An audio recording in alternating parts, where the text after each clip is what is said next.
Bonjour à tous, ravi de vous retrouver pour cet exercice sur les suites très classique. Vous pouvez retrouver le document PDF dans la description ainsi que d'autres informations, n'hésitez pas. Alors on a 3-4 questions, la question essentielle étant on va dire la question 2 ou la question 2 bis selon les cas, déterminer un équivalent de la somme des 1 sur k pour k allant de 1 à n. Alors on a une première question, montrer que quel que soit k appartenant à n étoile, l'intégrale de k à k plus 1 de 1 sur x dx entre k et k plus 1 est comprise entre 1 sur k et 1 sur k plus 1. Ça c'est une question du chapitre intégration qui est très classique, il faut percuter tout de suite. Ça va se passer en travaillant avec la fonction qui est à l'intérieur et en utilisant la croissance de l'intégration. Donc ça c'est une question qu'il faut absolument reconnaître directement. Je vais me lancer directement dans la rédaction. On va utiliser la monotonie de la fonction qui est sous l'intégrale. Alors on va commencer par fixer k dans n étoile pour éviter de se traîner des quantificateurs partout. Et donc on peut affirmer que l'application qui a t, on va même mettre x comme c'est dans l'énoncé, l'application qui a x associe 1 sur x, elle est décroissante sur l'intervalle d'intégration, autrement dit sur k plus 1. Ça on va le dire directement, hein, c'est pas la peine de faire une dérivation, une étude de fonction, on va considérer que c'est une fonction usuelle.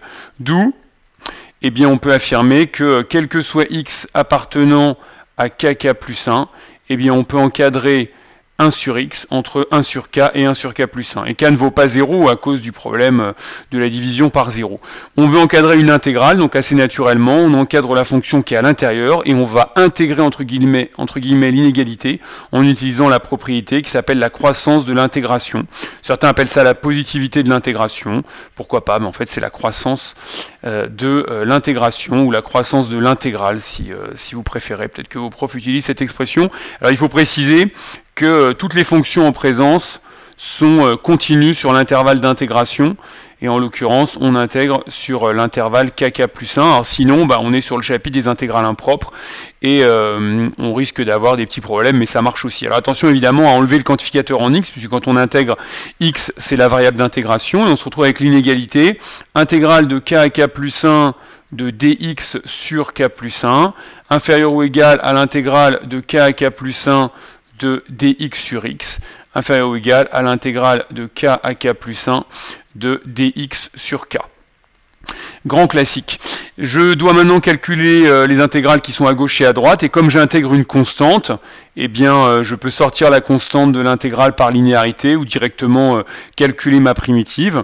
L'intégrale de k à k plus 1 de dx sur k plus 1, eh bien en fait, on peut sortir directement 1 sur k plus 1, et on doit intégrer la fonction constante égale à 1, et donc ça donne 1 sur k plus 1 facteur de x pris entre k et k plus 1, et donc en remplaçant, eh bien c'est 1 sur k plus 1 facteur de k plus 1 moins k, c'est-à-dire 1 sur k plus 1. Et on va avoir exactement le même travail de l'autre côté. Donc de même, eh bien l'intégrale de k à k plus 1 de dx sur k va être égale à 1 sur k. En fait, plus généralement, on a une petite propriété que je peux rappeler en passant, c'est quand vous intégrez entre a et b une constante alpha, eh bien vous pouvez sortir le alpha de l'intégrale et vous allez vous retrouver avec alpha fois b moins a, autrement dit la constante multipliée par le produit, par l'écart entre vos deux bornes. Hein. Graphiquement, vous intégrez une fonction constante, donc la valeur de l'intégrale, c'est la constante multipliée par ce qu'on appelle la longueur de l'intervalle. Et donc on va pouvoir maintenant conclure en mettant à nouveau notre quantificateur, quel que soit k appartenant à n étoiles, eh bien on a le résultat souhaité, 1 sur k plus 1 minore l'intégrale de k à k plus 1 de dx sur x qui minore 1 sur k. C'est une question très classique, il faut savoir résoudre cette question parfaitement. Donc ça c'était une question qui concernait le chapitre intégration. Alors ensuite petit 2, déterminer la limite du quotient somme des 1 sur k de 1 à n sur log de n. Donc on peut se demander déjà ce que vient faire cette somme et ce que vient faire ce log. eh bien, on n'a pas de somme et on n'a pas de log. Alors si on regarde un petit peu plus près, l'intégrale qui est au milieu, elle se calcule en logarithme, hein, puisque primitiver 1 sur x, intégrer 1 sur x, on sait faire, ça va nous donner du log. En revanche, on n'a pas de sigma. Et bien, tout simplement, on va créer une somme, et si on se concentre sur le côté droit, l'idée assez naturelle, c'est qu'on peut sommer le côté droit. Et donc, alors l'énoncé ne dit pas de déduire le résultat de la question 1, mais ça doit être absolument naturel. En fait, on va sommer le côté droit pour k allant de 1 à n, et ça va nous donner une minoration de la somme des 1 sur k. Évidemment, il faudra ensuite aller chercher une majoration. Donc, question 2.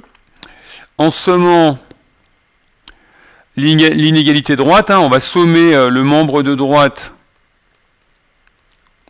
pour k variant de 1 à n. On a le droit de commencer à k égale 1, parce que le quantificateur c'est n étoiles.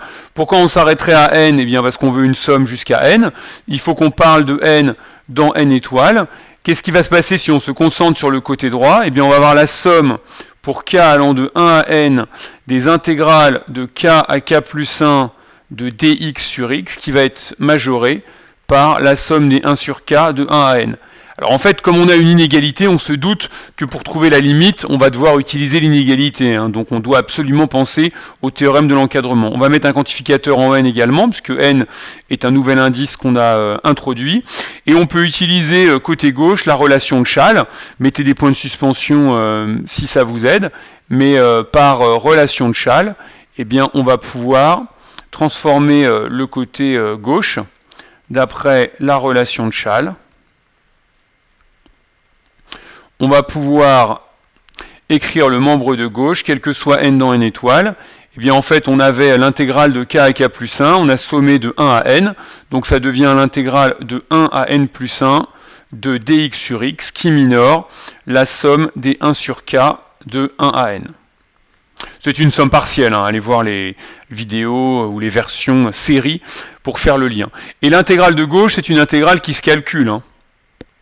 De plus, eh bien, quel que soit n appartenant à n étoiles, on peut calculer l'intégrale côté gauche, l'intégrale de 1 à n plus 1 de dx sur x, on reconnaît la dérivée de logarithme, hein, donc c'est ln de x compris entre 1 et n plus 1, c'est-à-dire ln de n plus 1 moins ln de 1, et comme ln de 1, ça fait 0, c'est du log de n plus 1. Et donc, on n'a pas le résultat souhaité, mais donc on a une minoration de la quantité qui nous intéresse, en tout cas de la somme, log de n plus 1 minore la somme de 1 à n des 1 sur k. Et on peut même encore, tant qu'on y est, minorer par log de n, puisque l'idée est intéressée au quotient de la somme des 1 sur k sur log de n. Comme logarithme est croissante, on peut même minorer par log de n, et ça va nous servir si on a en tête qu'on va aller chercher un encadrement. Donc ça, c'est un côté qui va nous être utile dans la suite. Alors si on a une minoration, il va nous falloir une majoration. Donc il faut qu'on revienne à la question 1, sauf qu'il va falloir maintenant utiliser le côté gauche, évidemment, c'est le côté gauche de la question 1 qui peut vous fournir une majoration. Alors la question 1, malheureusement, le côté gauche, c'est 1 sur k plus 1, mais ce qu'on peut faire, c'est remplacer k plus 1 par k.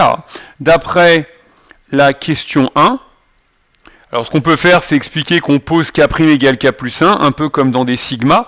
Eh bien, on peut majorer 1 sur k par l'intégrale de k-1 à k, vous faites un décalage, de dx sur x. Alors attention au quantificateur, puisque à la question 1, k devait être dans n étoiles, mais donc si k est dans n étoiles, maintenant le k', k est supérieur ou égal à 1, et bien le k' que maintenant on propose, lui, il doit être supérieur ou égal à 2. Donc attention à ne pas aller trop vite, eh bien il faut se placer maintenant avec k, au moins le nouvel indice k doit être au moins égal à 2. Donc c'est ce qu'on va faire. Hop, je me remets en noir.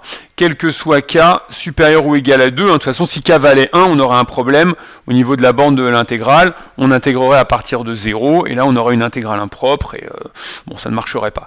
Et donc, de la même façon, hein, par sommation, alors je vais me permettre d'aller un petit peu plus vite que pour l'autre côté, mais par sommation, alors on est obligé de commencer à 2.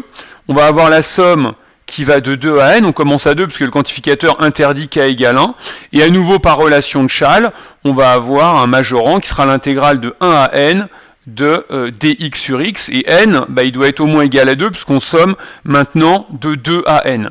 L'intégrale qui est à droite, eh bien, elle se calcule, elle vaut log de n moins log de 1, c'est-à-dire log de n, et en fait, ce qu'il faut, bah, c'est que notre somme démarre à 1, donc on va ajouter le terme en 1.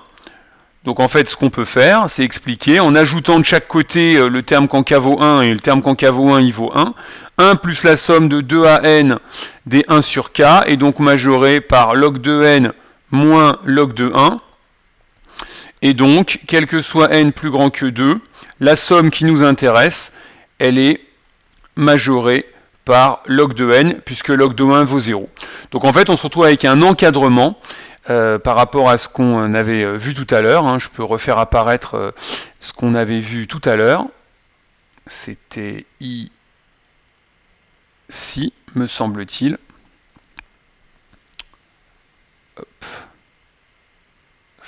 Alors, j'ai dit une bêtise parce qu'on commençait à k égale 2. Et donc, qu'est-ce qui s'est passé? Parce que j'ai le même minorant que majorant. Donc, il y a un problème. Qu'est-ce que j'ai fait? C'est pas possible d'avoir à la fois le même minorant et le même majorant.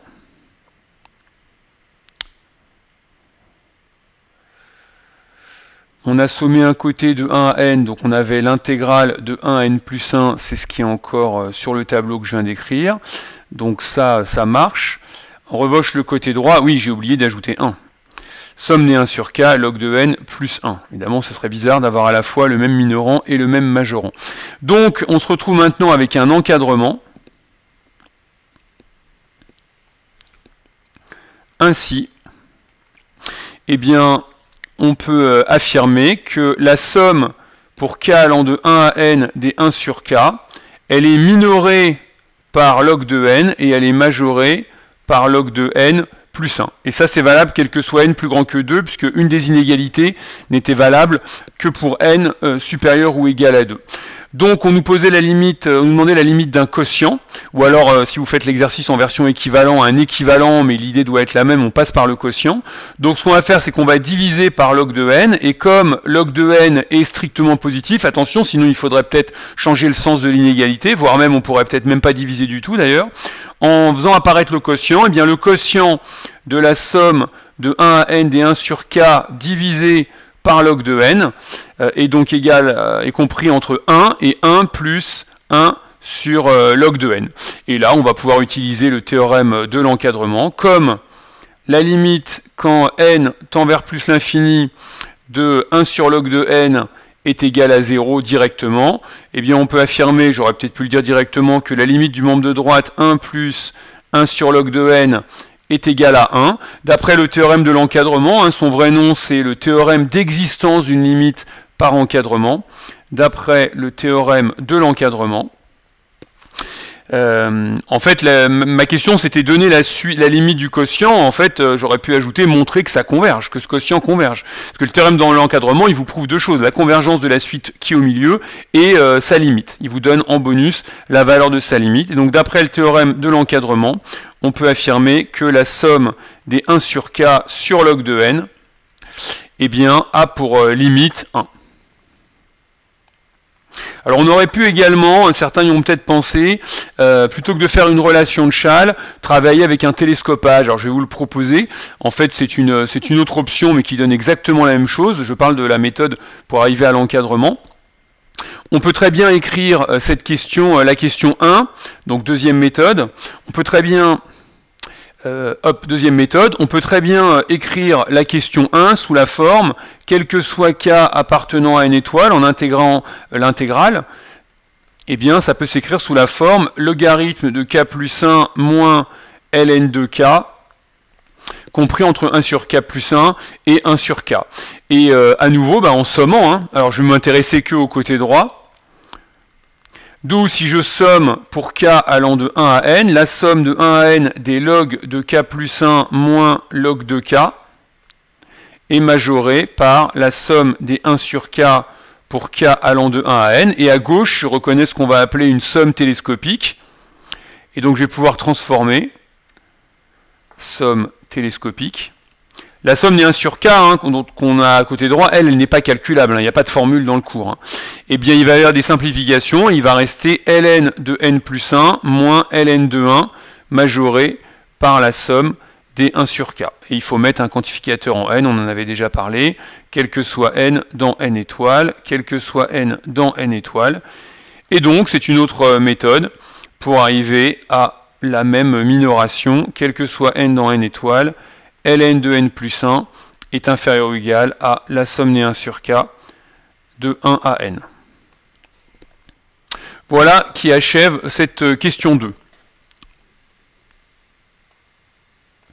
Alors du coup, si on raisonne avec la question 2 bis, hein, pour ceux qui ont traité les équivalents, comme le quotient, ça n'est pas la définition, mais comme la limite quand n tend vers plus l'infini du quotient somme de 1 à n des 1 sur k divisé par log de n est égal à 1, on peut affirmer directement que la somme des 1 sur k de 1 à n, qui est une suite en fait, hein, équivaut à log de n quand n tend vers plus l'infini. Et dans un sujet de concours, on peut imaginer qu'il n'y ait pas la question 2, mais directement la question 2 bis. On vous donne la question 1, et derrière on vous dit, eh bien, en déduire un équivalent de la somme des 1 sur k, et donc il faut penser tout seul à faire ce qu'on a fait dans la question 2, c'est-à-dire à s'intéresser à un quotient qui tendra vers 1. Alors on peut être gentil, et vous préciser que cet équivalent est log de n. Alors maintenant, enchaînons sur la question 3. Quelle est la limite de la suite somme des 1 sur k de 1 à n? Alors il y a de nombreuses méthodes pour répondre à cette question. La plus simple, c'est en utilisant ce qu'on a fait à la question 2. On a établi une inégalité. Donc la première méthode que je vous suggère, d'après la question 2, on a établi que on avait log de n plus 1 qui minorait la somme des 1 sur k de 1 à n, quel que soit n appartenant à n étoiles. Et bien par comparaison de limites, on va s'en sortir. Comme la limite quand n tend vers plus l'infini de ln de n plus 1 est égale à plus l'infini, on n'a pas besoin de détailler, log en plus l'infini tend vers plus l'infini, et ln plus 1 aussi. Par comparaison de limites, on peut affirmer directement que la limite de la somme des 1 sur k de 1 à n est égale à plus l'infini.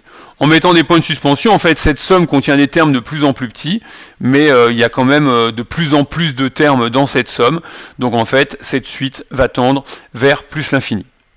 Alors, on peut aussi se servir évidemment du résultat du 2 bis pour les élèves qui ont traité les équivalents. Voilà une deuxième méthode en utilisant le résultat sur les équivalents.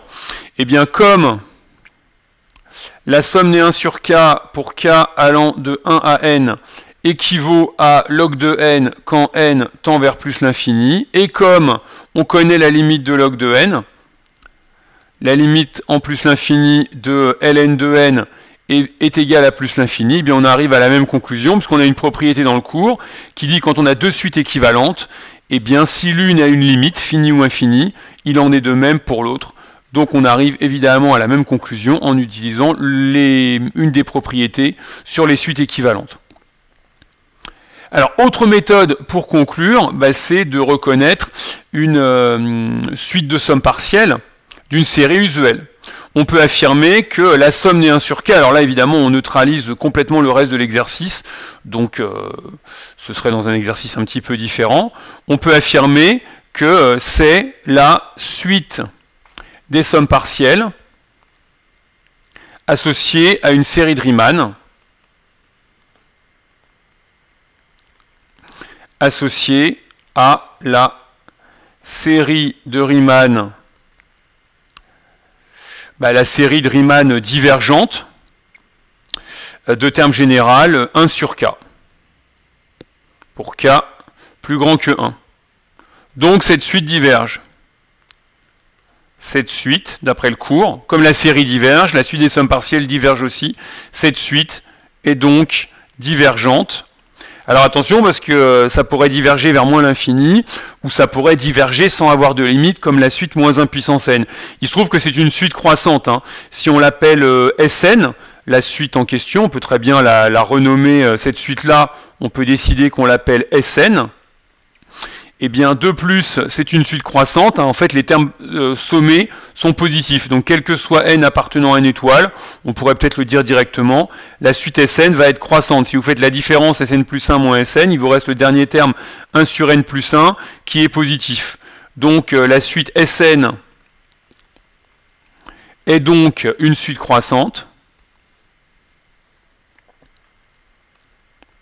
Et une suite croissante qui diverge, elle tend forcément vers plus l'infini.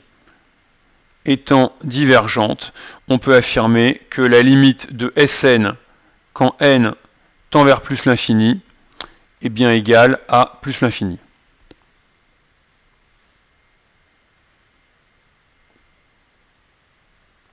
Alors je vous propose encore une autre méthode qui n'est pas en fait, qui ne tiendrait pas compte, on va dire, du reste du sujet. On pourrait aussi faire un raisonnement par l'absurde. C'est-à-dire que ce qu'on pourrait faire, c'est une méthode qui est aussi intéressante. Je vais appeler ça méthode 4, mais bon, ça neutralise un peu le reste du sujet. Donc à nouveau, hein, si on décide qu'on appelle Sn la somme de 1 à n d1 sur k, eh bien on peut travailler sur S2n moins Sn. Qu'est-ce qui va se passer si on fait S2n moins Sn? En fait, il va rester uniquement les termes qui vont de n plus 1 à 2n, puisqu'on retranche tous les termes qui sont dans Sn. Et là, on va essayer de minorer. En fait, on peut minorer chacun des termes de la somme de plus. En fait, les termes qu'on additionne sont de plus en plus petits. Donc, quel que soit k appartenant à n plus 1, 2n, eh bien, on peut minorer 1 sur k par 1 sur 2n. Tous les termes additionnés sont plus grands que le tout dernier terme. Et donc, la somme, eh bien, elle va être minorée par ce minorant commun, multiplié par le nombre de termes de la somme. Et comme la somme contient n termes, on va pouvoir en déduire une minoration. La somme comportant n termes, hein, on va de n plus 1 à 2n plus 1, eh bien on va en déduire que S2n moins Sn eh bien, est minoré par n fois le minorant commun qui est 1 sur 2n. Et ça, c'était valable pour n dans n étoiles. Autrement dit, c'est minoré par 1,5.